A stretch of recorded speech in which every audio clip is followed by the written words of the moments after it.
Good afternoon, good evening, hello, welcome to Super Fast Tortoise. Just a little random live chat and chill on Friday. Normally we'd be playing a commander game, but just not in the headspace for it right now. So I just want to chat and chill and hang out with you guys. Say hello, all of you watching in chat. I want to see what's up. How's it going?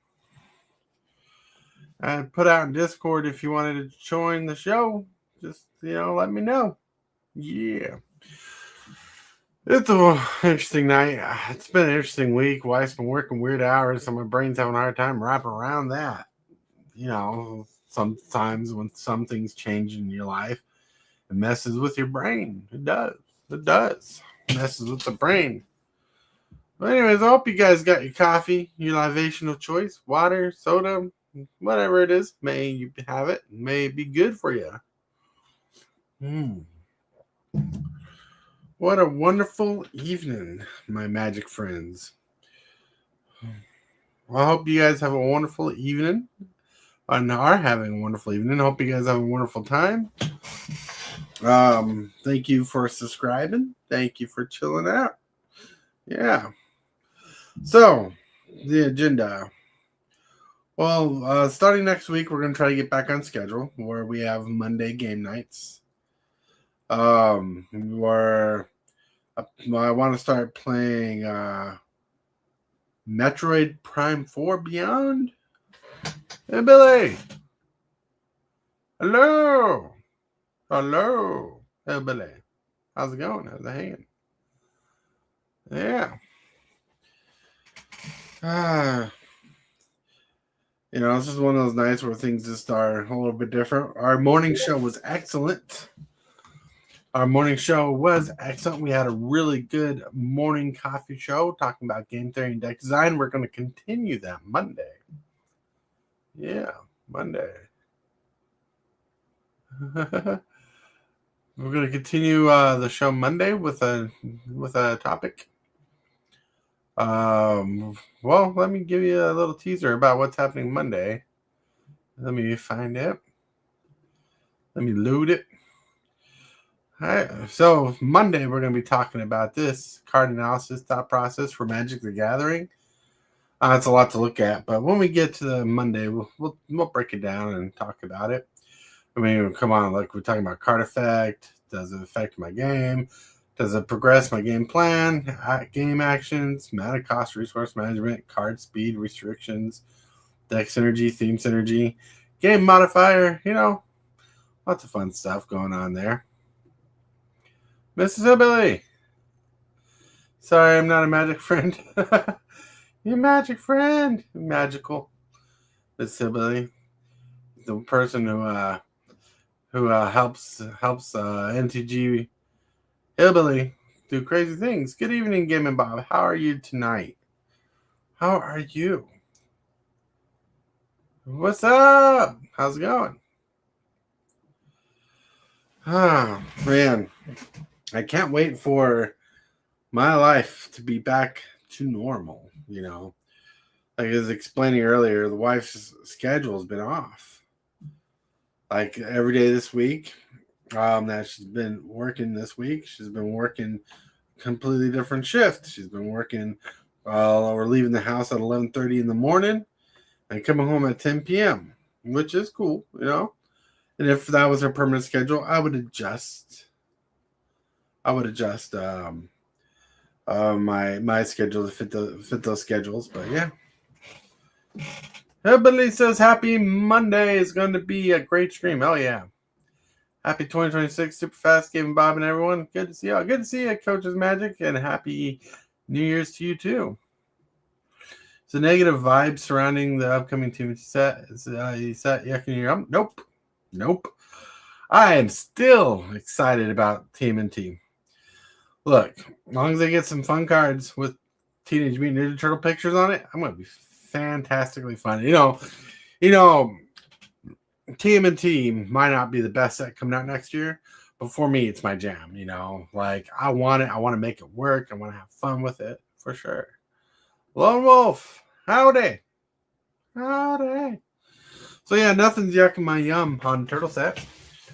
Like I hold on, I got something cool. I'll be back.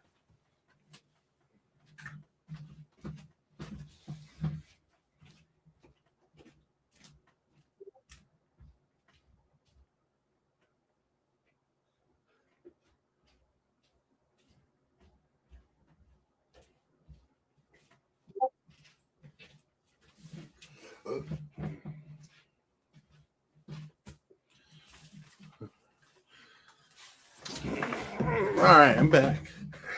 So I got a deck box for my commander deck box. So when I get the turtles deck, I can put it in it. I for Christmas, and I ordered this. I got the wife to order this for me off eBay. I got this vintage turtles lunchbox to put my deck box in and whatever counters and stuff I might need for the deck in here, so I can showcase my turtles deck. That's how excited I am for the turtle set. I don't know when I'm getting the turtles deck, when we're ordering it, pre-ordering it. I don't know anything about that yet. But yeah, that's how excited I am for the turtle set. I'm preparing. Mm-hmm. Negative vibes can take a long walk off a short pier. That's right. Like Final Fantasy was not my jam, and I even told people that, and I didn't yuck their yum. So glad you're excited. Hell yeah, I'm excited. Go with my turtle cabinet, my turtle collection, all that fun jazz. Yeah. Look, I even got a turtles hat. This I specifically ordered for my birthday. I got birthday money from my son, and with that money, I got this sweet turtles hat. I mean, even my logo has a Ninja Turtle-ish thing on it. You know what I'm saying? I'm all for it. Oh, I don't think you were. I know you well enough, Game Bob, to know you weren't. I mean, we good friends. We good friends. We've been friends for a while. But yeah. Like, yeah. I mean, there's like one thing that's a inevitable truth about Magic these days. There's always going to be somebody trying to yuck your yum or have a negative thought process about it. Like, look, people are pissing on Spider-Man the set. Now, as much as I don't think the set's good for playing, as in drafting, like even though they did the 2 drafting thing, even though I don't think the set's great for drafting, I think it has some spectacular cards in it. And I think it's a fun set to buy and build decks with. You know what I'm saying? Like, people are going to have their opinions about everything. Like I know some people calculate money over fun when it comes to collecting, but I collect for fun and the fun value. So I go for what I want. Like I got Spider-Man cards in my decks. Avatar, I'm not a big fan of Avatar, like the series. The set's okay. I like it enough, but the one card I want the most from the set is Shared Roots, which is just another rampant growth. That card got me going and flowing. Like, oh, I need to get a couple copies. They're like $1 something, and I need to get them, but I just need to get some money to do it. Players and collectors want to feel comfortable, but the changes and new things make them uncomfortable. Well, it's not only that. Look at this. The fact is, Magic the Gathering used to be the game for nerds, right? It was like a collective thing. Like if you were playing Magic, you were considered a nerd. It was not very outsourced as a game towards a broader audience. Well, successfully, WotC has been trying to make Magic the Gathering more popular in the eyes of people, more formulated in the eyes of people as like a nostalgic game that's been around forever and is popular among above the nerds. Like everybody wants to play it kind of feeling. And it's been getting like that, and Magic's been growing, and a lot of us older people, not me, but a lot of us older people who've been playing the game forever, don't like the Universes Beyond very much and stuff because they're taking out the nostalgic point of view of that was just a game for nerds basically, and they're making it popular. And people are not liking the spotlight of Magic the way it is. Like it's huge. I mean, they got Magic Cons and stuff going on year round, throughout the year. Throughout the year, they got a couple Magic Cons, they got tournaments. It's growing more than just a nerd game. It's becoming an American or worldwide staple. Uh-huh. WotC has to change their order to grow to progress. That is very true, coaches. They are doing it. Well, like if I started a business and my business was to dedicate itself just to nerds and they just supplemented to the players who've been playing since the beginning and only to those people, and while gathering new players, the game would die if just when people like me who would pass away in the future, when the game wasn't growing to become American staple or a worldwide staple in the games. Like there's gonna be a time when Magic the Gathering is well known as much as Pokemon. We're almost there because there's people who know Magic the Gathering who know Pokemon. I mean, Yu-Gi-Oh is struggling, but Yu-Gi-Oh has its own audience. It's pretty big. But Magic is growing to the point where everybody knows its name, at least. Huh? 100% agree, Coach. That is why I was so supportive of the Clue bundle they released. That Clue bundle had, look, that Clue bundle. I was more impressed with that Clue bundle than I was with the set that came out. There were good cards in that Clue bundle. Clue bundle that felt more Ravnica to me, like Ravnica flavored, than the actual set. Stagnant gameplay formats will eventually become dull. Well, that's the thing. People like me, for the games that come dull, find ways to make the game more interesting again, or just drop it. But the thing is, there's going to be people coming in all around. That's why YouTube is so much of a backbone to Wizard of the Coast. People are making content for them to get fresher eyes and a different audience branded to it.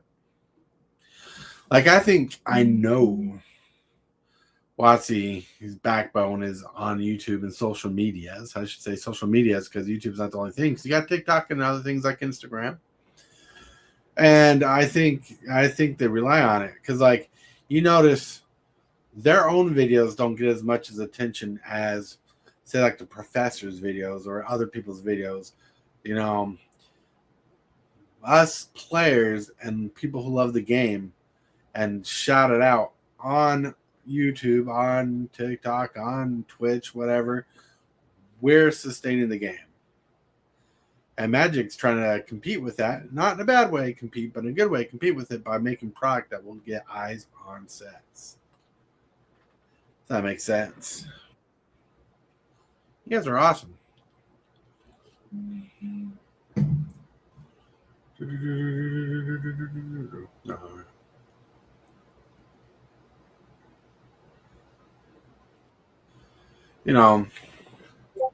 Discord's blown up on other people's channels. I don't know if you can hear it. It's going boop, boop, boop. I'm like, who is it?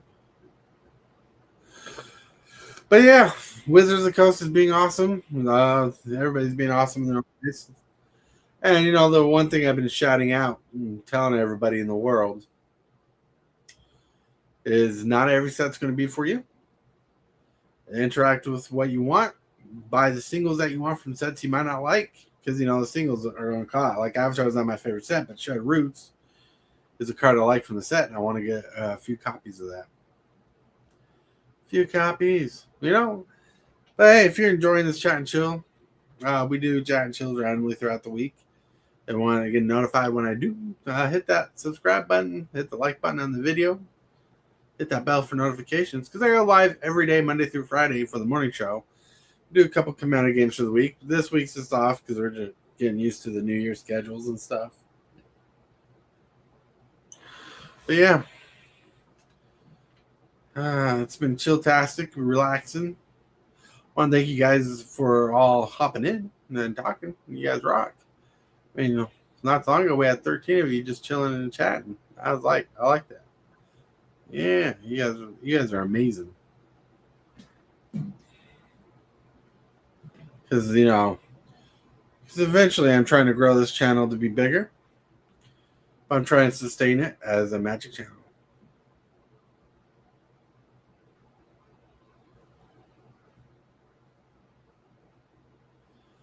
I have actually spent about $500 on Magic Gathering the past week. I had not budgeted for that. You need to be more intentional, right? I think that is important, Gaming Bob. Collect with intention, buy with intention for sure. Yep, actually closer to 600. Like when I'm at deck build and I get cards I want, I have to ask the wife. I try to get a compressed price range. So when I tell her, hey, wife, I want to buy some cards for Magic for a deck I'm building. Here's how much money I need. Can we make this work? So yeah, I kind of do that. And like when we do Magic packs, like buy singles, because I usually buy single packs more than I do bundles and boxes. Like I don't really buy play boosters anymore because you get stuck with a lot of cards you're not going to use, and you hope to hit rares that you want. Um, so when it comes to packs, she'll list a pack, like say Spider-Man. The other day we bought a Spider-Man pack. She's like, "How much is that pack?" And I answered, "It's like $7." And it was like 742 from the local game store. It's good to have a budget in mind and keep yourself intact with that.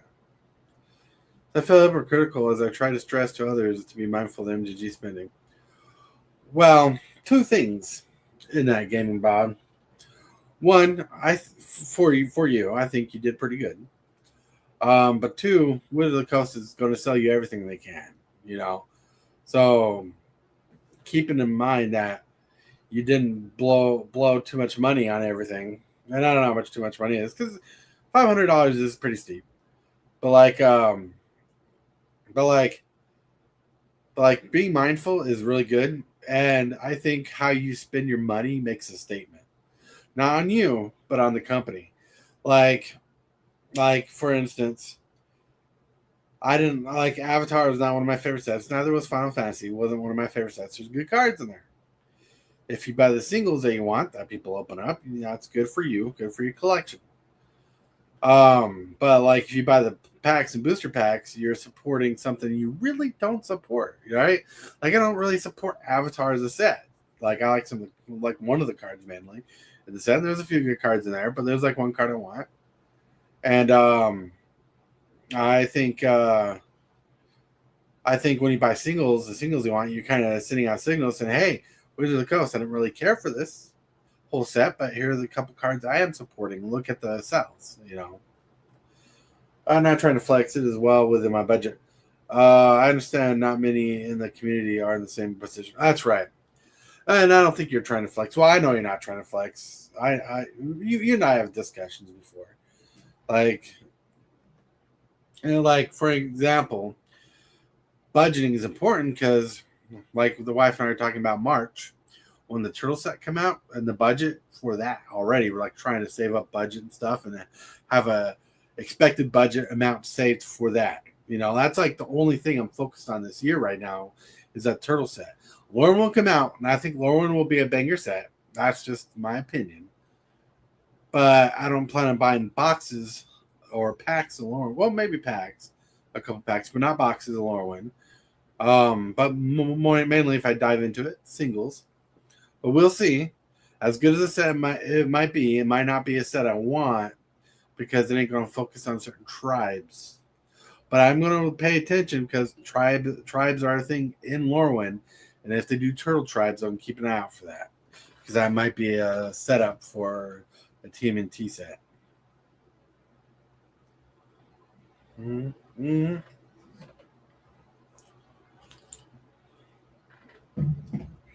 Think smart planning, I think it's a good thing. Wizards shows out the rosters nowadays, and I think it shoots them in the foot. Like here is Wizard of the Coast roster of sets coming out this year. The unannounced Universes Beyond set is the Turtle set. See, Lorwyn's coming out. I'd get into Lorwyn. I would probably get more into Lorwyn if Universes Beyond wasn't Turtles. So I'm going to skip on buying boxes of Lorwyn and focus on the unannounced Turtle set. Well, even though it's announced now. Secret Strixhaven might be a single set. Superhero set might get into that because I like superheroes. See what they get. The Hobbit going to be a set I skip. Reality Fracture, I'm interested in that set. Star Trek, okay-ish, right? So what happens is Wizard of the Coast is sharing this, thinking, here's a list of products you want to buy. coming in. Like you're going to lure in all these fancy sets and everything. But what shoots them in the foot is like if more people were like me, they'd be like, okay, out of these sets, here's the ones I'm interested in. They're not going to get my money on Strixhaven. They're not going to get my money on Hobbit, but they're going to get my money possibly on the Hero set, but they're definitely going to get my money on the Turtle set. And I think that's kind of how people should look at it, you know. Core! Tom Mitchell! Hey!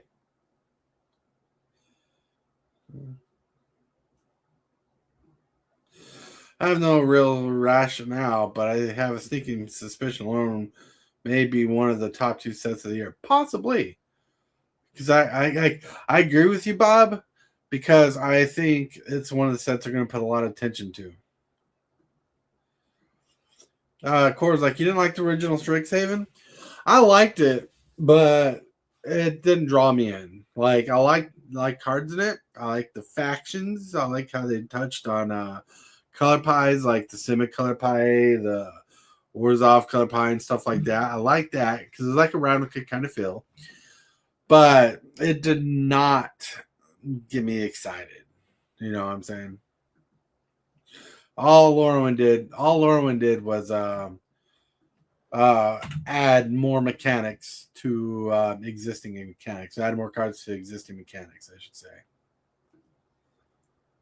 say. Like, I didn't like it as buying product wise. The set had some fun cards in it.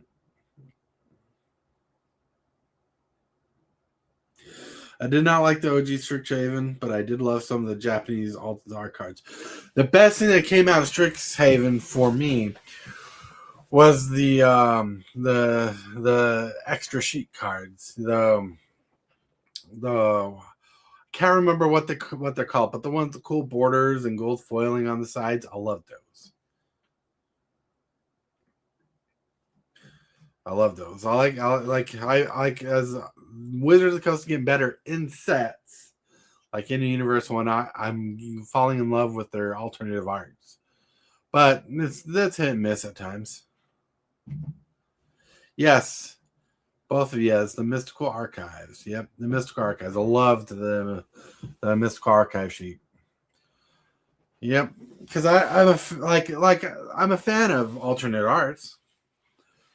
I'm not a fan of the Secret Lair arts most of the time. Like they're really, for 80% of the time, if you ask me, in my opinion, they fell on making good looking cards in Secret Lair. Like when they do full art cards that are regular art, it's fine. Like the video game ones they did, or fine. But like when they decide to go crazy on a trip, like someone was taking some shrooms or something, and I'm like, nah, I don't. That's not for me. Of course, like Mystical Archives was a bigger subset. Yeah, it was. But yeah, that's pretty much it on that part. Like Secret Lair. Like I wish Secret Lairs would do more for me. I know I can't afford Secret Lairs left and right, but like I wish they made Secret Lairs something that was cool for me to be like, I don't want to miss out. But they don't do that. The Mystical Archive Japanese Art Ritual may just be my favorite art of all time. Oh, nice. Art of any MTG card. That's pretty cool. See, it's pretty cool when they can do this stuff like that. But yeah. And what is it? The Mystical Archive was fantastic. And I love it when they do an alternate treatment to make the card look different, better, and structured. Like when they do some of the random things, it's like whatever. Like the weird coin dinosaurs from March of the Machines and the subset that came after that. I can't remember the name of the set. The Aftermath. The weird coin dinosaurs. Like I got a couple arts from them for the deck because they're alternate art. But like those are weird. Like why turn dinosaurs into a coin? You know, but like the full arts, I like full arts in general. I like fancy renditions. Like in my honest thoughts and opinions, Wizards of the Coast needs to get off this trip of just alternate arting cards. Like Avatar is a big sign that they can flop or that people won't like them. And Wizards of the Coast needs to get in the mindset that these alternate cards are doing and designing are top tier jewelry type cards. They're for collecting. They're like, I think the alternate cards are more for collecting, even though I like to play with them. And, they're more for showcasing. And that's why they call some cards showcasing. I think they need the mindset that they're making something pretty cool and showcase worthy. And sometimes is flop. They need to get in the mindset that it is showcase worthy. They need to do something to make them look good because they're the prize things, Like that's a true story. Like they need to respect their product more, if that's a phrase I can use.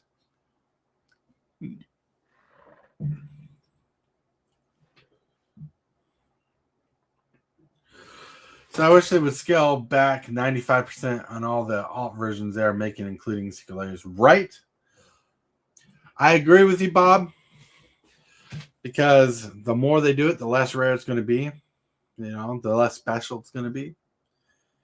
And like that's something that takes away from things. Like, let me see if I can just pop it out of nowhere. No. I got a cool secret lair version of Esther the Mask, where it's like all text on both sides. Front side is the commander name, cool art, and the loyalty at the bottom because it's the Planeswalker commander. And on the back side it has the Planeswalker abilities. Like, to me, that should have been like a $10 card. And I got it for like $1. Secret Lair. When everything is special, nothing is special, right? You, Bob, should know one of my favorite Dr. Seuss stories, and it explains that specifically. It is the story of the starred belly Sneetches. That hits on a different topic, but in the same vein, when everything is special, nothing is special. Star Belly Sneetches for the win. Like, and for those who don't know about Star Belly Sneetches, it's kind of a story about class. Not like story class, but like class in the world. Like, you show off, you have something to show off that you're special. And the Star Belly Sneetches, this guy comes in to make money and put stars on people's bellies, and the people that have stars on their bellies start acting like they're cool, like they're better than other people, other Sneetches, I should say.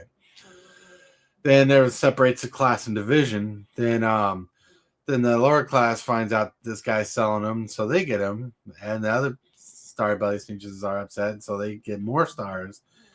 Then people start removing stars, things going to panic, shortening a story.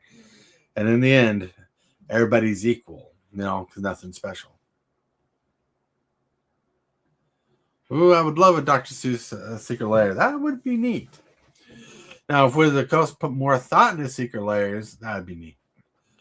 But like, I do not know secret lair. Oh, I don't know how Wizards thinks about designing cards, because from the sounds of how they said it, not only are the designers designing new cards, playtest new cards and stuff, like the whole team, they're doing that for Magic, they're doing that for different board games and other games in general. So I don't know how much time and effort they can put in each set. Time capsule. Ooh, look at him coming through the time, space, the multiverse, and everything within it. Time capsule has arrived. Like, that's why I'm excited for the turtle set coming out in March. Game Bob is because it is nostalgic, and the artwork they showed is not horrible. It's not like the artwork they're showing is Michael Bay turtles. They're showing things that are reminiscent of the old turtles, so they're a little mix of new turtles, and they're doing cool stuff.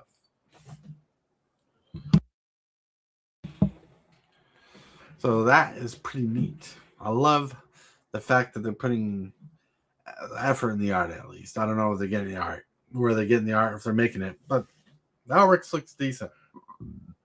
And I want the 5-color commander decks. I like 5-color commander decks, but I want them to get better at what they do for sure.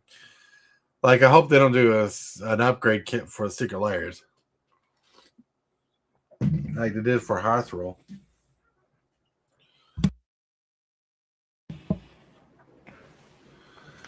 All the Secret Layer stuff that is like let people know, if you want cards upgrade the deck, go for these cards. Secret Layer is a good place to get those cards. So I think some of them were money, but like yeah.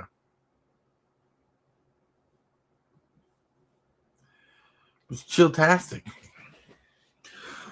But yeah, the world of Magic it's definitely. I think this is going to be an interesting year in Magic 2026, because I think it's going to do one of two things. One, it's going to showcase where the loyal fans of Magic are going to stand, like for the OG and Universe sets. And I think it's going to show how many people are interested in different IPs. Now, if you remember, when they spoiled Marvel coming out this year at their little convention thing, when they did it live, when they spoiled Marvel, people were not excited. When they spoiled Captain America, they didn't get a hoot, holler, and a roar. They didn't. So Magic is definitely changing. Like, it's changing. And I, as it grows bigger and more popular, I think the criticism on the game is changing too.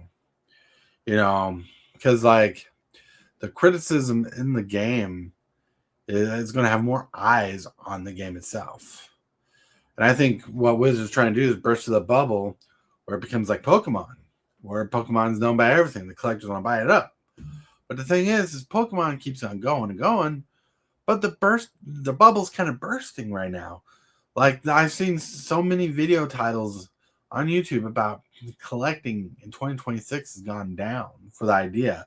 Like, people are getting smart about Pokemon's print policies and everything. And I think Wizard of the Coast is kind of in that realm, and kind of early too. Now, I could be wrong, but I think they're in that realm where people are starting to realize the collectability game. Because cardboard, just because it's a card doesn't mean it's worth a lot. Sometimes it does. You know? But I tell you, a secret layer I'd want to buy into. Gaming Bob, Time Capsule, Core, everybody here. Lone Wolf, Hillbilly. I'll tell you a secret layer I'd want. And let me know if you agree or disagree. What if Wizards of the Coast made some Commander staples? Commander staples, right? I know people are tired of Soul Ring, but you get a Soul Ring, you get an Arcane Signet, you get like your choice of a package of like what color the staples are in. Like, you get a white package, a black package, a blue package, a green package, a red package, right? You choose the package of staples, and those staples are Commander staples, and they're good ones, right? It doesn't matter how much they're worth overall, like in the secondary market, but they're just good staples, because some staples are worth a little less money, some staples are worth some money, but you get some good staples. And the secret layer is you choose a secret layer, you submit a picture of your face, or like they have guidelines. You can send pictures of yourself following these guidelines, and then incorporate your face into artwork and design these staples for you, particularly you, to have your artwork. So they're real Magic cards with your features, your likeness, and they are yours. They could do one-on-ones on them. They don't have to do that. They don't have to serialize them the cards, because it's obviously going to be one-on-ones, but they can.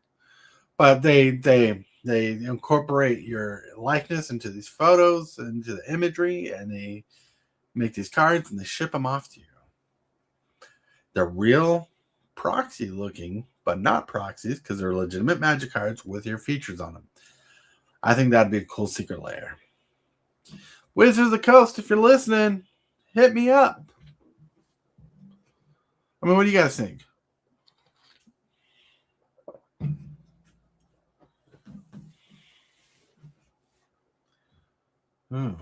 Yeah. I think that'd be cool. I think that would be cool. Yeah. But yeah. But it won't surprise me if we get a Mountain Dew secret lair for the future. They're like, Mountain Dew Arcane. Get a Mountain Dew Arcane Signet. Get a Mountain Dew Soaring. So it might be neat. I think it would be neat. Like, having legitimate magic cards with your likeness would be cool.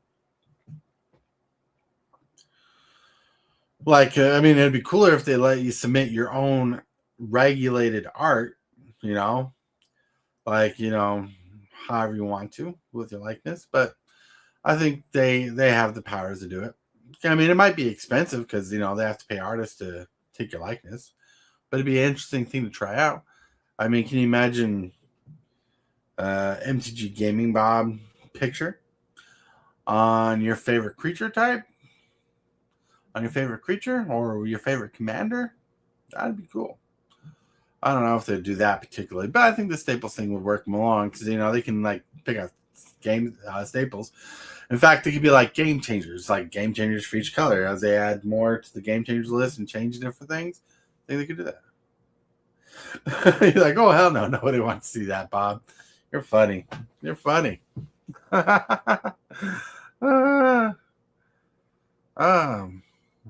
Hilarious. Hilarious.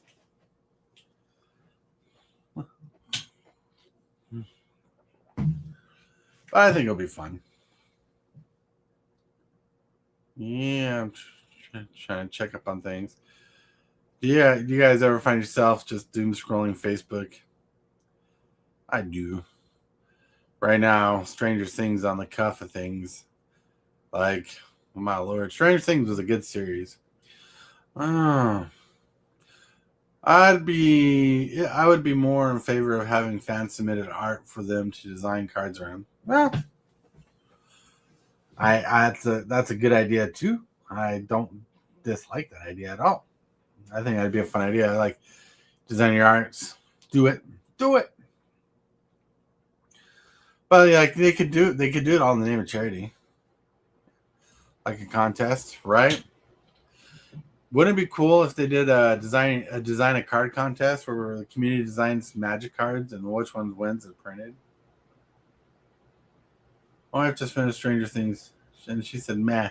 The last episode was good, but there's a couple spaces or spots in that show where I'm like, they rushed it or it felt too fast. Like, no spoilers, but the final boss scene was a little fast forward. Make it serialized. That's right. You guys should watch Stranger Things. I don't want to spoil too much about it, but yeah, they did fine. But like, for the seasons and how long we had to wait for every season, oh my lord.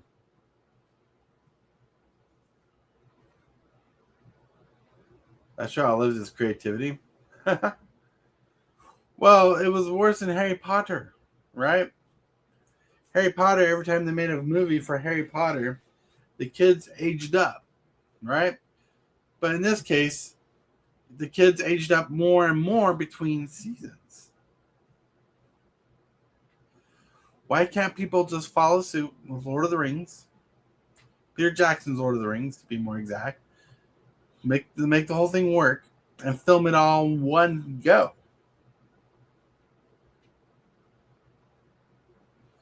Been watching Stranger New Worlds. Nice. Is it good? Do you like it?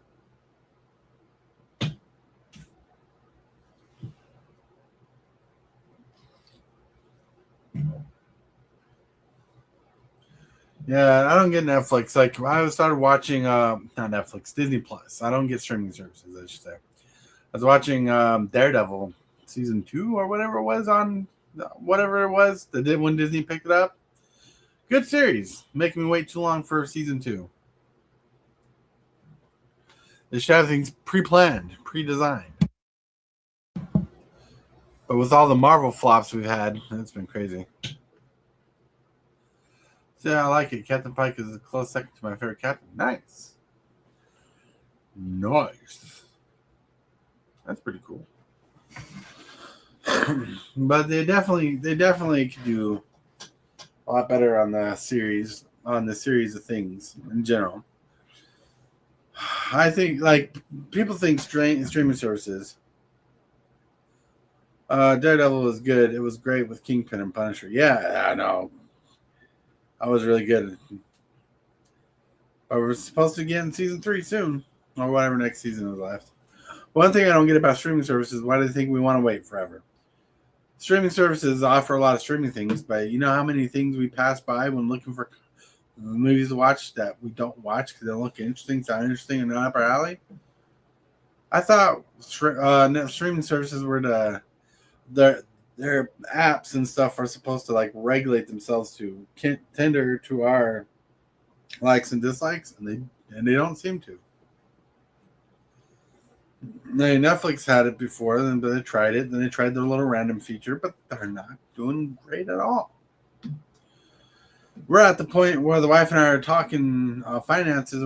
Not finances in general, but it deals with finances because we don't need to stop paying for these apps. So we're literally thinking about stop paying for some of these streaming services because it's not worth it, and they're getting more expensive, too expensive. You know, it's getting way too expensive. I mean, what Netflix like $35 just bought Warner Brothers? Jeez. You do realize Netflix now has reigns over Batman, the movies franchise. If I understand this correctly, they got a grip of the DC characters. That's ridiculous. Netflix. What are you gonna do? And they charged a surplus more. Netflix did. They charged a surplus more when they upscaled their pricing when they bought Warner Brothers.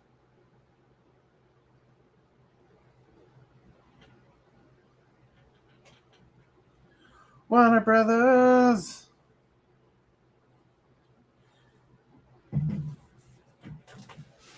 I'm just surprised Warner Brothers sold. That was crazy. I thought Warner Brothers was going to be their own entity forever, like Universal and whatnot. But did you hear that Mattel's opening a new theme park soon? Apparently not the first one, which I didn't know, but they're opening another theme park. I don't remember where, but it's going to feature Barbie and Hot Wheels as like main characters or main ride and attractions. It's crazy.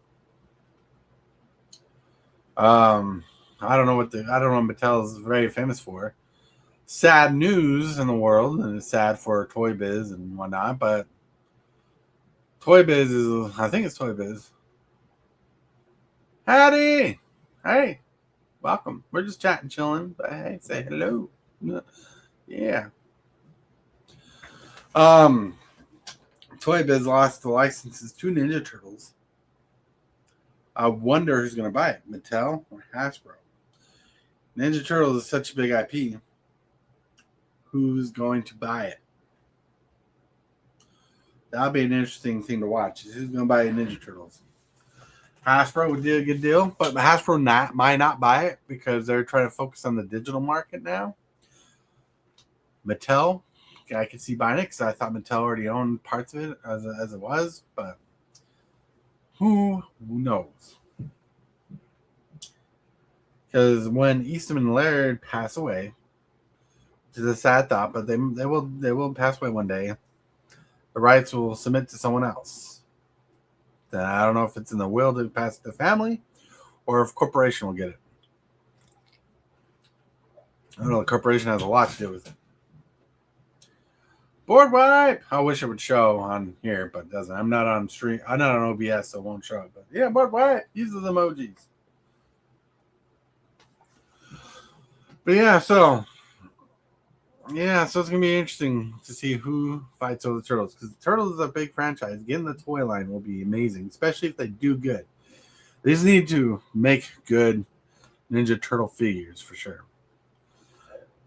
Doesn't Ninja Turtles exist within the DC universe through collaborations? Well, if you went through collaborations, like collaborative collaborations, they exist in Marvel too, DC. They exist in the He-Man universe, the Transformer universe. Like if you just want collaborations. But to answer your question, Transformers and Teenage Mutant Ninja Turtles did comics with Marvel and Archie, in which I don't know who owns Archie. But Turtles are kind of loose in the collaboration department. Loose, like they collaborate with about anybody. Same with Transformers. Because IPs sell and people are digging to get those sales. So yeah, that's the crazy part. Like if you followed how many collaborations are done with Turtles and Transformers properties, it is a lot.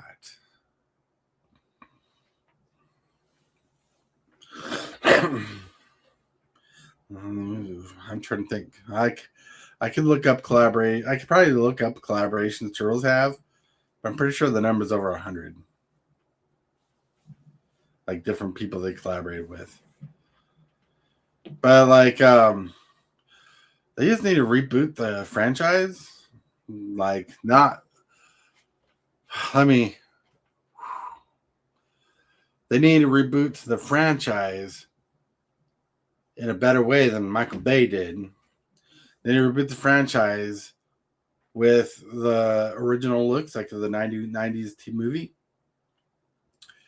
But they need to get someone who cares about the subject matter. And just like the first Turtles movie, they need to worry about integrating the comics and the TV show together. They need to reboot the TV show like the 80s, but more regular. I think that'll work well if they rebooted the series, but made it more functional and didn't go too extensive on making the Turtles looking crazy like they've been trying to do. It's been nuts, my friends. Nuts, and coconuts.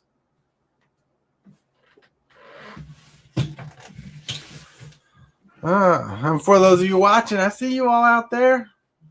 If you're liking this chill stream, we do a chill stream sometimes throughout the week. Like I'm trying to make it a weekly thing to go live once, chilling and chatting. If you like these, hit that like button, hit that subscribe button, hit that bell for notifications.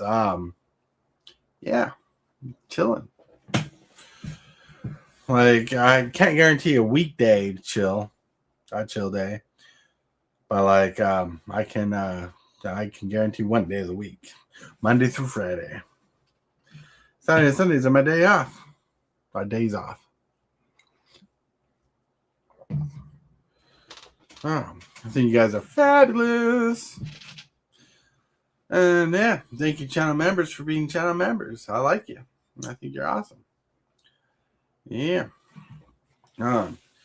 You guys doing anything fun tonight? Are you guys eating a fun dinner tonight? Like tonight, we're doing a simple dinner. We're having hot dogs for our weekend dinner. So that's one thing I've been doing. So wife usually works till 2 a.m. in the morning, and usually I'm asleep by then. But since she's getting off at 10, I make sure to have a dinner made for her when she gets home. Of course, like, okay, I'm back. Didn't know you left. Yeah, we were just talking about Turtles and collaborations and how the Turtle needs a good reboot. Like, what happened to the days? It probably still exists, but not in a great manner, where they'd make a good TV show, and if the show was good, they would end the series or the season with a movie. What happened to that? You're trying to find a game of Magic, but other than that, not really. Yeah, I'm sorry. I didn't do Magic tonight because my brain couldn't wrap around it. I'm trying to get back on normal schedule.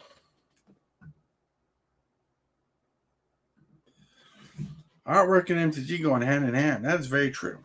Artwork and MTG do go hand in hand.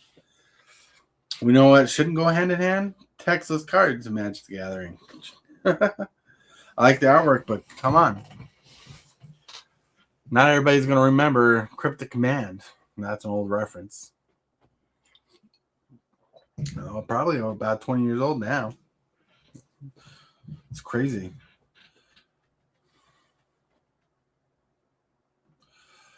And I feel like I've been lacking with artists and styles. Well, Core, to be honest with you, I wouldn't say you're lacking on artists and styles. There's so many Magic cards being pushed out. There's hardly time to focus on an artist.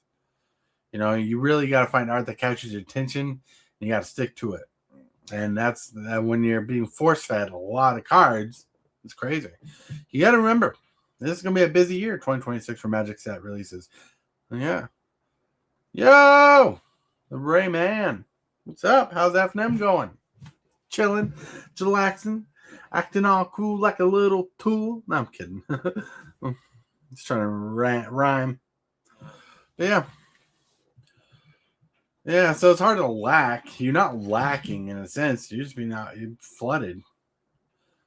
I am not a fan of any card that you cannot read for any reason except basic lands, like Phyrexian, very weird framing art, etc. Right.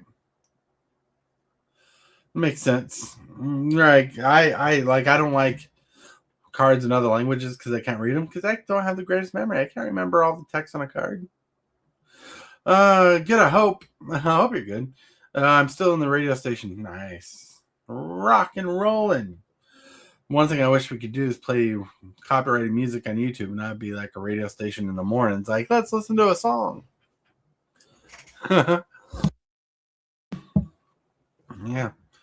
The Japanese demonic tutor is absolutely beautiful, though. I believe it.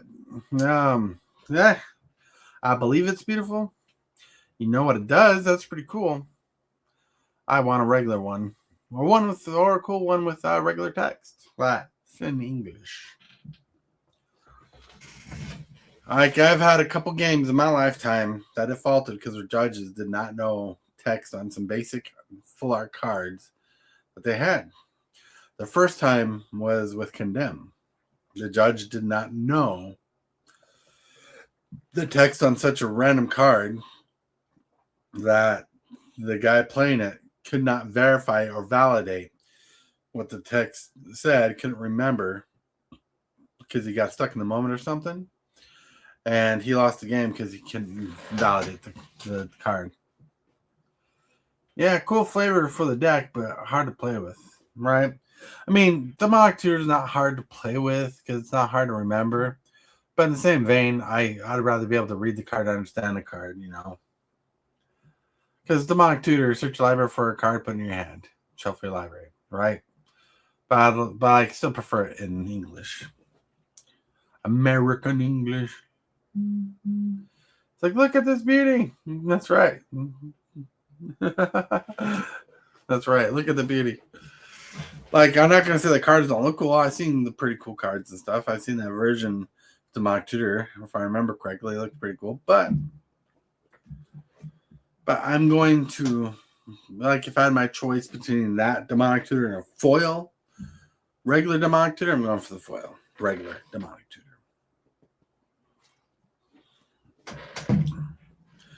Because it's not about me. It's about my opponents.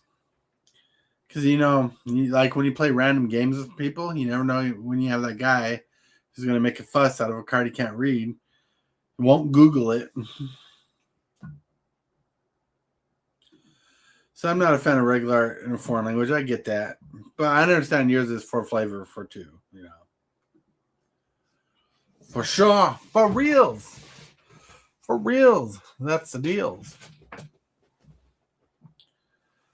Oh, man. You know, I lost a subscriber tonight. And I'm like, what happened? What happened?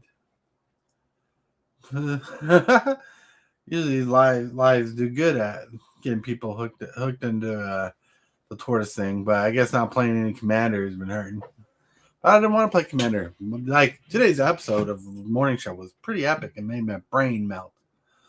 I was thinking of making a Jin Saki deck with all Japanese foreign cards, including the all Strix cards. If you want to do that, do it.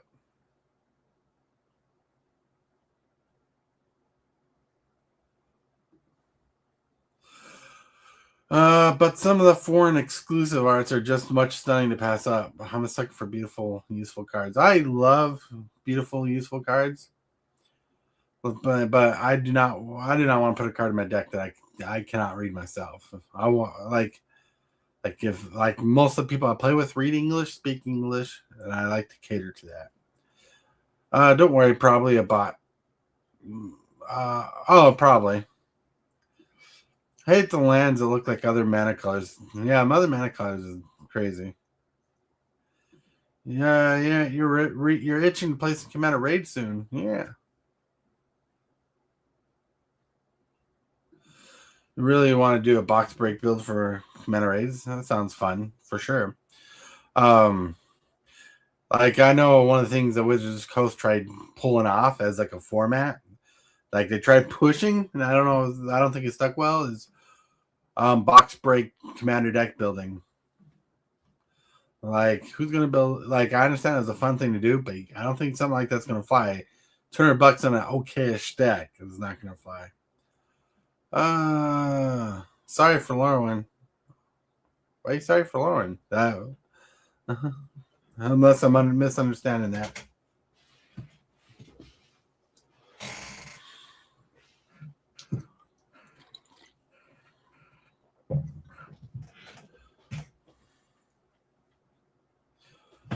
No, I think Lauren's gonna be a fun set though. Like, I'm gonna pay attention to Lauren for turtle cards. Up. Back to work. Good luck tonight, my friend. All right, have fun. Live radio waits for no man. That's right. Da da da da. Sorry, I meant box breaks Commander Raids build for loan. Yeah, there you go. That makes sense. Yeah. Get some people for a Commander Raids game. Get someone to rule for the enemy. That's pretty chill. Like, are you gonna design a boss monster for Lorwyn? Like, are you gonna like build an elemental type boss monster for Lorwyn that fits the flavor and theme, or are you just gonna do a Commander Raids boss and like, yeah? Sorry, I inhaled some coffee. I'm paying close attention to what WotC decides to reprint because it feels like they've taken a step back reprinting Commander staples. Yeah, well, who knows? Commander staples. Commander staples are like they're going to print staples. They know they sell. Now, with no master sets in the future, it's going to be hard to get those staples, right? You're experimenting with some other changes to CR. Don't want to divulge just yet. That makes sense. Makes sense, like make a game-winning all 20.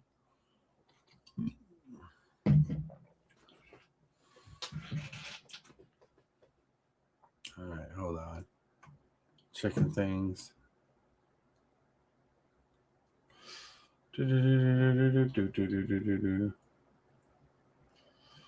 I think it's amazing.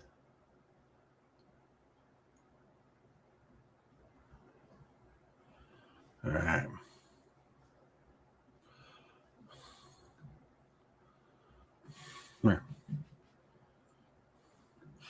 Of course, I actually think the staples will not be that hard to come by with all the bonus sheets.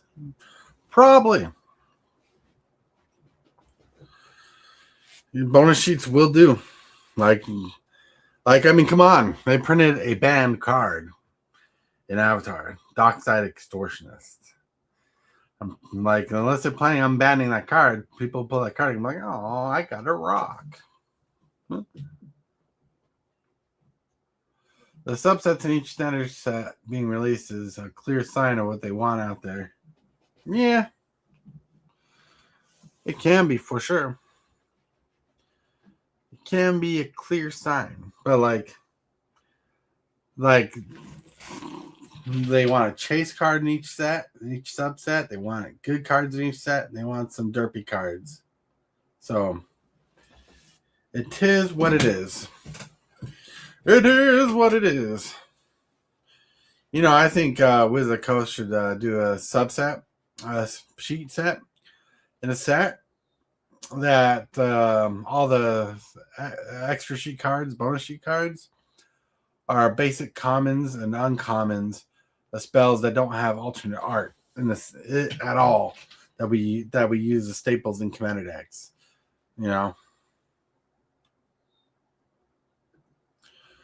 I think the next ban or restriction doc set will be unbanned and put it on the game changer list. Possibly. Yep, Bob, the subsets are not being that big. Only room for little reprints. I've never owned a dockside, but I was among one of the ones that thought the ban was stupid to begin with. Right? It was kind of dumb. Well, I never played the card in Commander to be like, that's a crazy card. Well, bonus sheets, box toppers, and secret layers. I don't know if they're doing box toppers. Are they still doing the box toppers? I have not opened a box with a box topper in it. Also, more list cards. They stopped the list. The list no longer exists, which I really thought was a good way to reprint some cards. But Wizards got caught reprinting too many cards, and I think that was the issue. And there was a lot of bad cards on the list no one wanted to pull.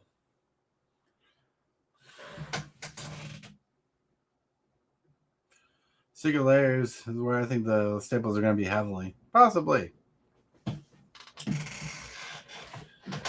I think they need to make... they had too many Secret Layers this year. 97, I think, was the number. That's crazy. Crater Hoof is down to $10. All the shocks and fetches are getting reprinted into the ground.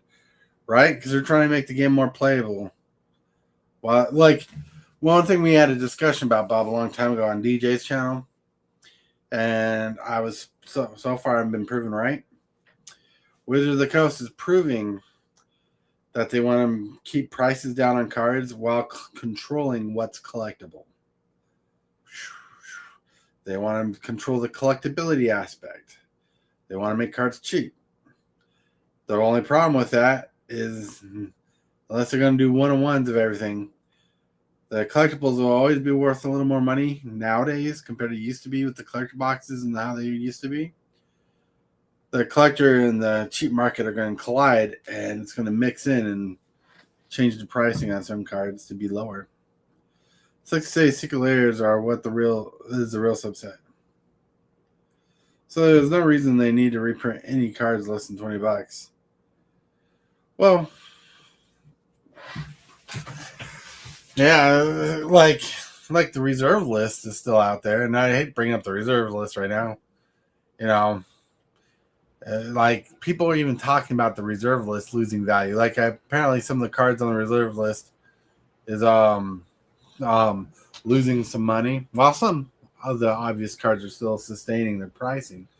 But people are realizing some of the cards on the reserve list are losing money, and some of the cards on the reserve list are not even worth money at all. Last time I checked, Hymn to Rebirth is not a lot of money. There are cards that are just dropping to 50-cent cards because there are cards on the reserve list that are not worth playing at all.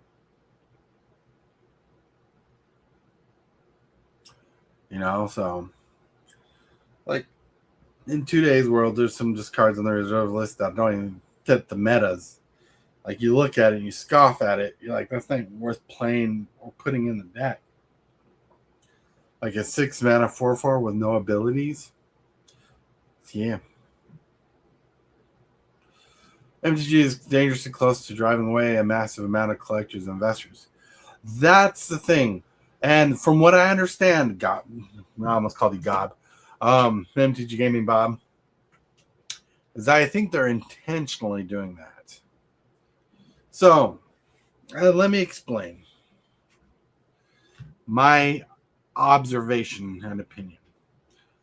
So, it's made the news several times, national news, on top of state news, like in-state news, Wizard of the Coast has been releasing product, or someone's been releasing product at Costco, and now Costco's competitor, Walmart's competitor, Sam's Club, where you get like a commander deck and a couple packs of Magic in there, and there's some selling cheap, and collectors and stuff been raiding those. So every time they get stocked in, even though they started putting limits on it, but it's made news that people are pretty much trampling each other over for these things and sniping them away from everybody. And I think Wizards of the Coast is making an effort to stop that. So they're trying to drive the value in different ways to push collectors away a little and investors, like outside investors, not in-company investors, but outside investors. People, and by what I mean is like people who invest in the cards, not the company. A number of collector investor friends have stopped buying, and some are talking about liquidating.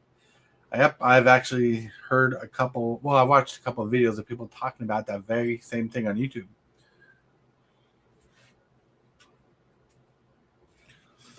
Because, like I said, Wizard of the Coast is trying to make the money, not you.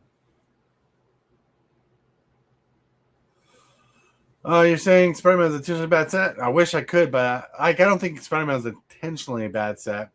They were going to make it a small set. They knew that failed before, so they tried to make it larger to sell better. But it still flopped because there was no heart put into the rest of it. In my honest opinion, it is a very bad idea to drive away the collector investor money. It is wise to drive away scalpers. It is unwise to drive away collectors and investors. Right, but I think in Watts' case, they can't separate the two. I'm sure some scalpers were hurt by Spider-Man. Probably. Look, not everybody's rich. And I'm not targeting anyone by that comment here. Not everybody's rich. And not everybody wants to pump in $1,000 for a collector box of Spider-Man. Or any set, right? There's been a lot of artificial appraising of prices in the secondary market. Like when it comes to like Spider-Man, Final Fantasy, whatever next set they come out with, basically, they're overinflating prices on product. Then I guess for some reason that hypes people up, but it also scares people too, because $1,000 must be worth it. But when the cards are not worth that amount, they feel bad. Like I'm not a player who counts money for fun in Magic cards. Like money's not the thing I like about Magic. I like playing with the cards, like having fun with the cards. As long as the cards are good, I do. But I'm not dumb, and I know a good card can be worth money. But there are people out there whom, and I really mean this, people out there whom associate money into being a good Magic card. So when they see a set that highly priced, their expectations can't be met. Reprints hurts the collectors, not scalpers. Overproduction hurts scalpers, not the collectors. That's good to know. Super fast. Hey, Shamanucci. Good to see you too. Hope you're doing good in the live world. The line between investors, flippers, scalpers is very thin. That is true. Yes. And the tough thing about that, Bob, is some people's livelihoods are based on flipping, scalpers, and investors buying product. They're competing with a monthly check, basically. That's not explaining everything correctly, but it's as correct as I can get to it. Where like flippers are flipping to make money in gold, pretty much. Investors trying to invest in the future, and scalpers trying to take from both of them and the player base. It's ridiculous. And even players inflate the value of cards, right? Before we had a big investors turnout, flippers turnout, and scalpers turnout for Magic, players influence the cards. So I could get into my opinion about the difference between all those. I bet you can. Yep, Spider-Man being such a popular IP, all three seen money, but us as players knew the truth, which was it wasn't that good, right? The set wasn't good altogether. But look, I think Spider-Man has better cards in it than some other sets. But when it came to draftable value, the cards weren't there. Like, they made good cards in Spider-Man, but I don't think much of which would break the bank. Because they made a lot of cards that supported existing synergies. And there are good cards in it. Like Green Goblin is a CEDH commander for some people. So there's good cards in Spider-Man. The playability for commanders there, but they knock the knees out of the draftability. Yes, investors are able to weather the fluctuations better. Flippers and scalpers are similar, but the scalpers are trying to manipulate the market by trying to produce product largely unavailable. Right? That makes sense. Shimanichi's like, Anti-Venom. Fun card. Anti-Venom is pretty cool.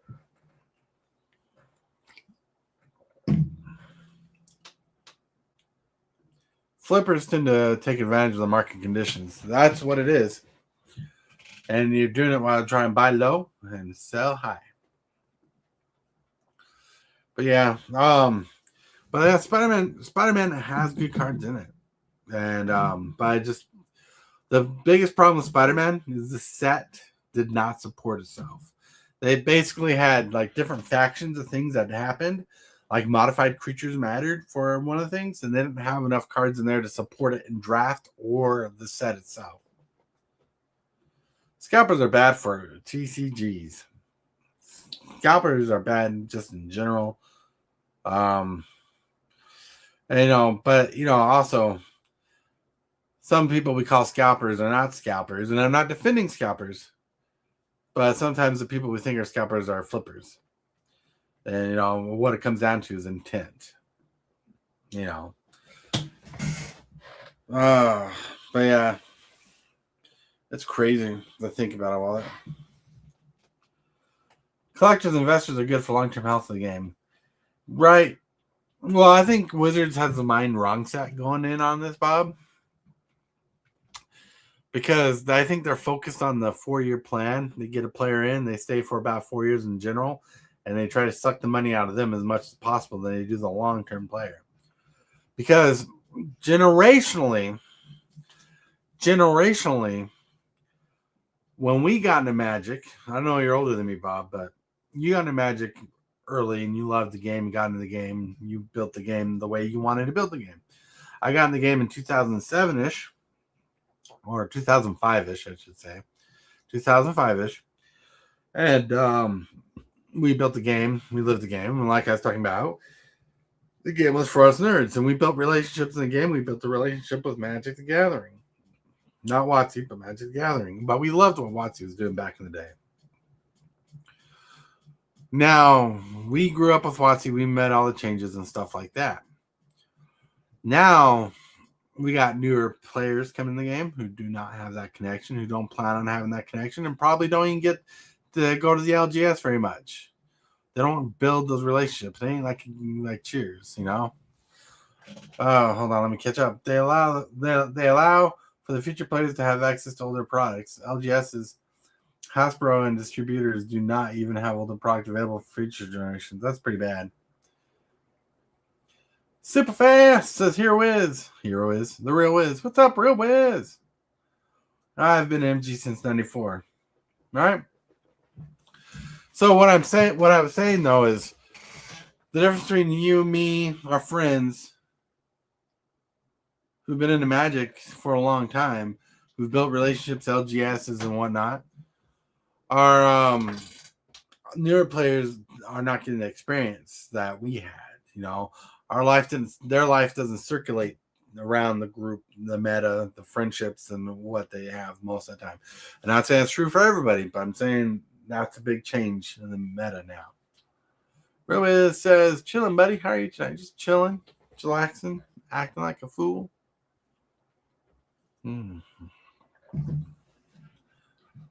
Yeah. You know, the way we interact with magic as older people now, it's changing, and we're changing with the change. But the people coming into Magic nowadays don't know about the changes. They don't have that in there. Your daughter and her friends are just now beginning to get an MTG. That's cool. And they have someone like you to support them and help them. That's awesome. You know,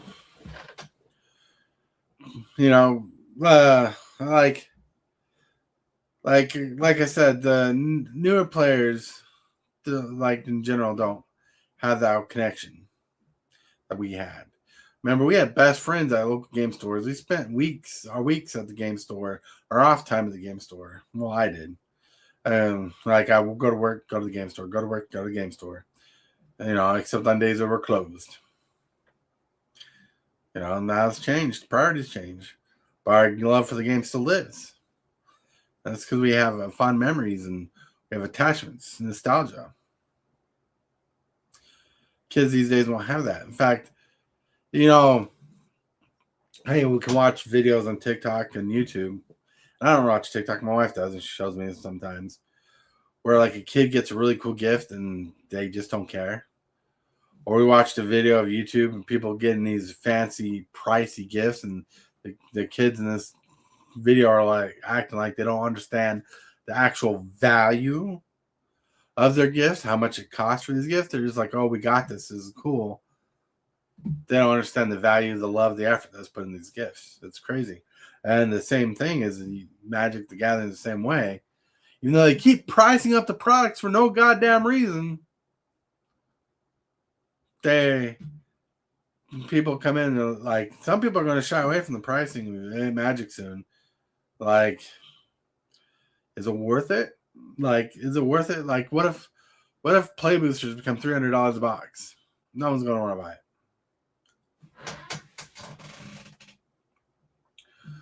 Some folks that don't have the money now are likely to have more money later in life and may want to buy a box of Final Fantasy, Lord of the Rings, or TMNT. Collectors like me will enable that later, right? That's probably true. I mean, there's certain things in my life I've gotten that I got because I couldn't have as a kid. So I can understand that. Like when I was a kid, I never was able to have the books. The Jurassic Park, got them. Never was able to have the full series of Turtles, got them. Was not able to have the full series of Transformers, got that. Yeah, I get that for sure. Watching LGSs will not help them later. Well, the secondary market is it is going to be what it is going to be. It's always going to fluctuate. It's going to be stable, but unstable at the same time. Like you're going to have a stable secondary market, but it's going to be unstable values, depending on the future. That's a projected thought, not a factual thought. Because I see the price of the thing shifting a lot. I remember when Amazon, someone had listed a Damnation for $100.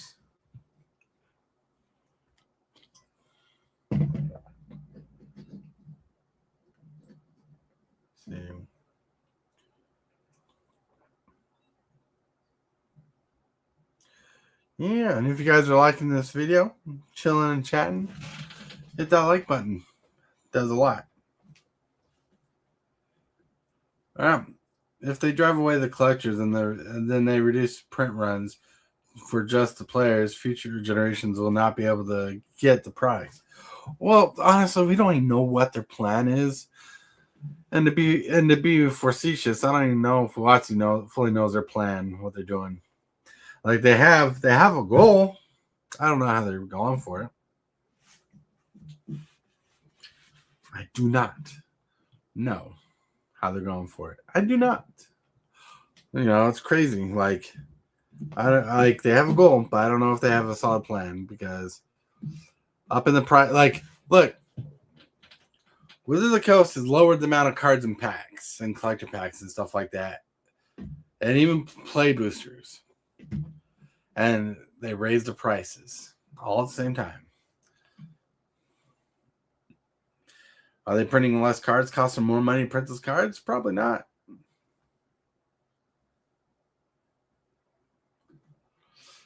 I think Hasbro does not have great foresight, evidenced by the extreme trouble in D&D is, and that's right. I know a little bit about the D&D thing, and it's scary. And D&D is trying to get heavier in the crossovers, too. You know what I'm saying? They're trying to get heavier in the crossovers.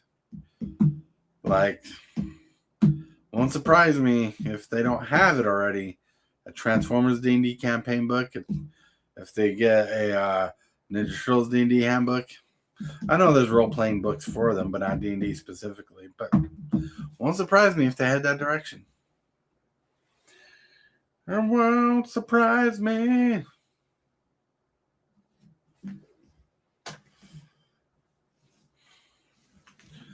Because I think, if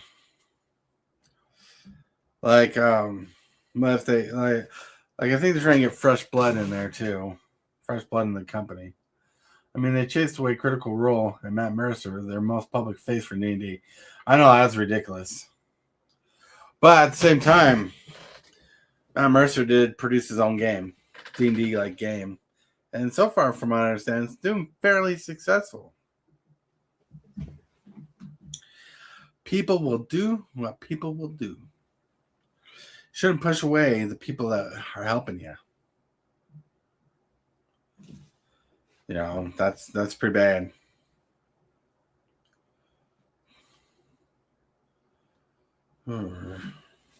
Ah.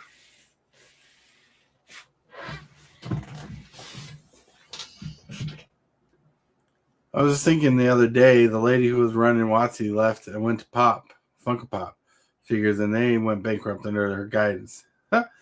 Yeah. He produced his own game because of what WotC did. They should have cultivated their relationship instead. They should have. I did not know that for a fact, Game Bob. I did not. Makes me wonder if Magic was almost dead when she was in charge. Dude, as much as I love reprints, she was reprinting things to the ground. Like infinite reprints.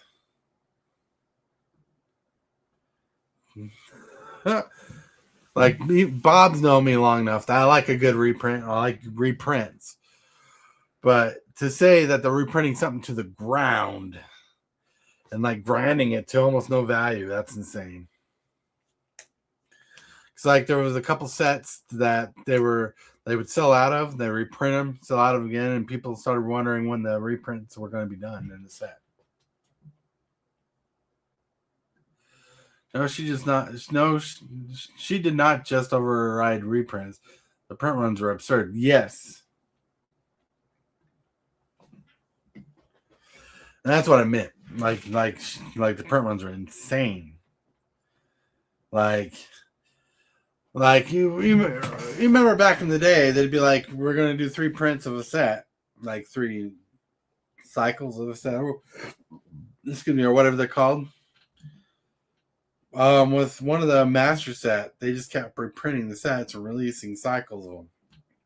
They'd sell out. Yeah. Same with OG Jumpstart. I think Modern Horizons 2 has like 7 print runs. Right. It was insane. I mean, like, what she was doing was she was creating more supply to the masses at a time when the mass wasn't that large comparatively. Like, I think we got a larger mass now, but if she's still in, she'd be printing more. Because they were selling to the collectors, and the collectors are confused. Like, the collectors are buying it up, but until they fireside chatted that information, it was crazy. Gosh, don't you miss those fireside chats? And that's why they had the landfill incidents. I almost forgot about that. Yep. Landfill. Like, I don't know why. Well, when it comes to unsets, I can understand why. But like, honestly, if they should open, like, I don't know what the the the laws or company rules are, but I would have just opened the boxes for the fetch lines and thrown away everything. Oh, please don't mention Fireside. It triggers me.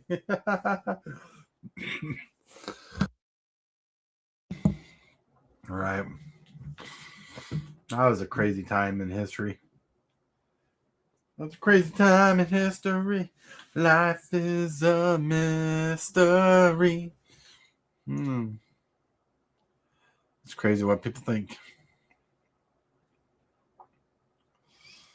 Potato, potato, potato, potato, potato, potato. Ugh.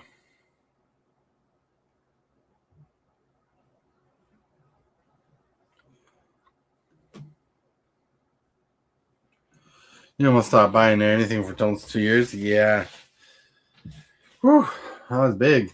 That was a big time, yeah. It was a bad time for MTG. Who knew if that chat would explode the way it did? It was going the way they did. Man, they let out secrets. Made me miss out on Wild Zone Drain, yeah. Yeah, thinking back at it, crazy times. Dude, it was so crazy. Everybody was getting upset of being on DJ's channel. Not because of DJ, but because all the topics were negative. The whole time, everything was negative. Negative this, negative emotions that. You know, it was a sourpuss time frame where people were so negative, and that's like one of the reasons why I had to leave the show. As when I did, it took me a bit, but the reason why I had to leave the show is because all the topics were negative, and I still think positive magic. I'm more realistic about magic now than I was back then, but I'm more positive about magic and I'm more positive about my game, and I couldn't just handle talking negatively. I hate clickbaiting or competing with people and their negativity thoughts. And there's a lot of times people would complain or cut you off because their negative comment was more important than yours. Or God forbid you said something they didn't agree with and they told you you're wrong. Find out later you're right. Oh, just yeah, that was insane. Negative response for cause. I'm still a bit more sore from that time period. Makes me look at MTG with much more scrutiny now. Yeah, it does. Right? But the only thing you can do is interact with the things you want to. You know, you got to. I mean, the community was on fire. You know, there's a lot of great people who joined the DJ chats. You know, like there's a lot of friends and people we know who've gotten together, like Bob Core. If it wasn't for DJ, we wouldn't known each other. You know, we wouldn't built these relationships we have. We wouldn't play the Commander games we do. You know, we got some good friendships. It's just it was so divisive, and the clickbait. I wish I could call DJ a clickbaiter during that time, but not to dog on our friend. His thumbnails weren't clickbaity enough to be called clickbait. He's getting better with his thumbnails, but you know what I mean. But like his titles are clickbaity. He was feeding into the time. And like I understand you need to make clickbaitish titles and things like that, but at the same time you need to be real. And I think everybody got so much emotion during that time, and defensive is the main thing a lot of people got during this time because oh my god, talk bad about my company one way. Don't talk bad about my company your way. Just talk bad about the company my way is kind of what happened is people like had their thoughts. And the truth is, a lot of people who were talking have their heads cut off like chickens and are running around in circles because they didn't know how to project. They didn't know how the company thinks. In fact, I can thank Bob for the teaching of how companies work. I really soaked it up, like how companies work, walking through the sales reports and stuff he talked about. It gave me more of a clear idea and understanding how companies work. And I don't think a lot of the people involved followed that through and keeping that in mind, So it was what happened between my evolution between DJ's channel now is I became more of a Methodist way of thinking, and I don't know if that's the correct term, of business is business and magic is a business. Funny enough, I still support M30. They just priced it wrong. Funny how the price is not far off from collector boxes now, right? I honestly haven't been following up, but I'll take your word for it. Like the one thing I see in common against a lot of YouTube channels nowadays is people are just soaking up the business side of Magic, the Gathering. They're creating businesses out of it, as they should, and they're selling they're selling the way they want to,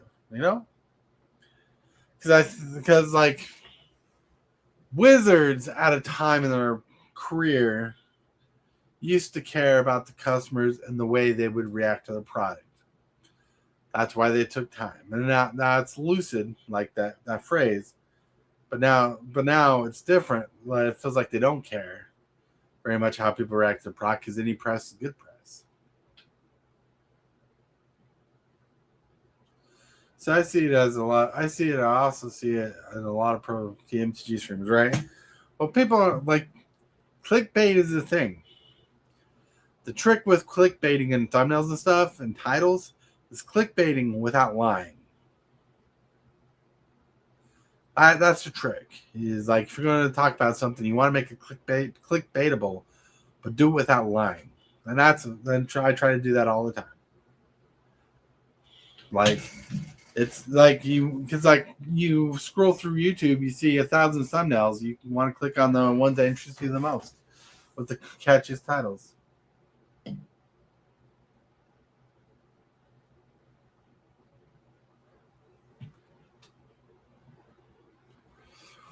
I truly believe the bigger problems with MTG is pressure from above, from Hasbro and WotC to make up for failing product lines. That I can see, and I agree with you, because there's a lot of figures being made by Hasbro, like toys, that are hitting wrong markets. I don't know happening. Like, if you look at the trend, and I watched a video on this the other week, I should say, not the other day. Wizards Hasbro, they're targeting the adult generation for toys, not kids, because adults are buying more toys than kids these days. That's why you're getting all the Supreme figures. Now, there's a lot of kids' toys out there, but Hasbro's not really dealing a lot with that. It's insanity. It's insanity. Like I don't know Hasbro's goals now. Like, also, people are going to die. What happens when their main focus passes away? We're old people.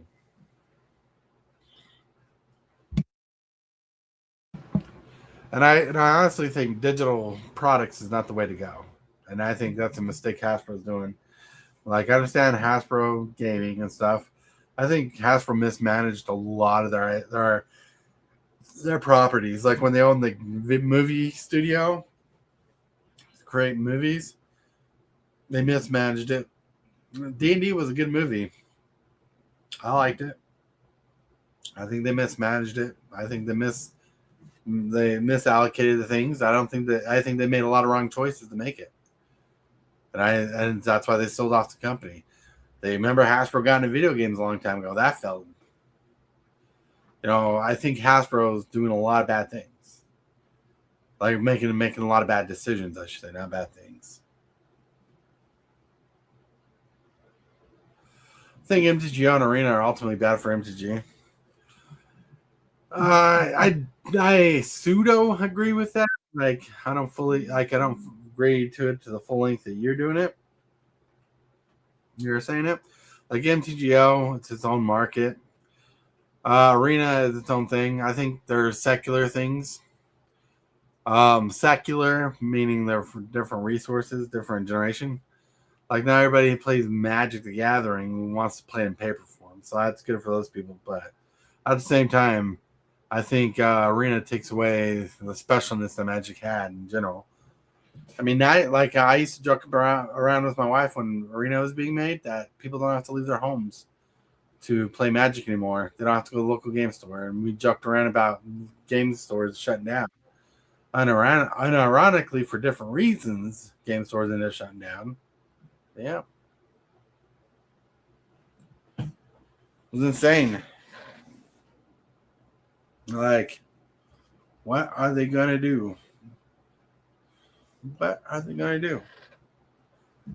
Well, everybody hit that subscribe button if you're enjoying today's topic. More talk. This chat and chill. Hit that like button if you like the video. I appreciate it a lot.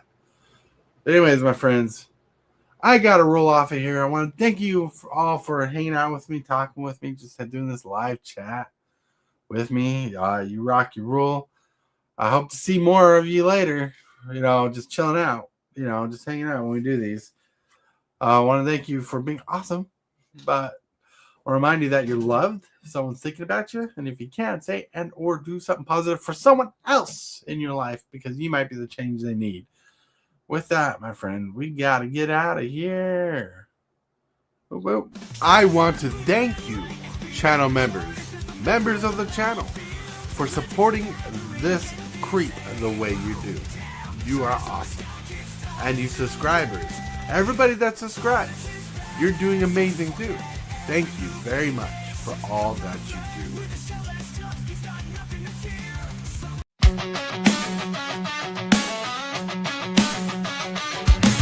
Start the morning with coffee in your cup.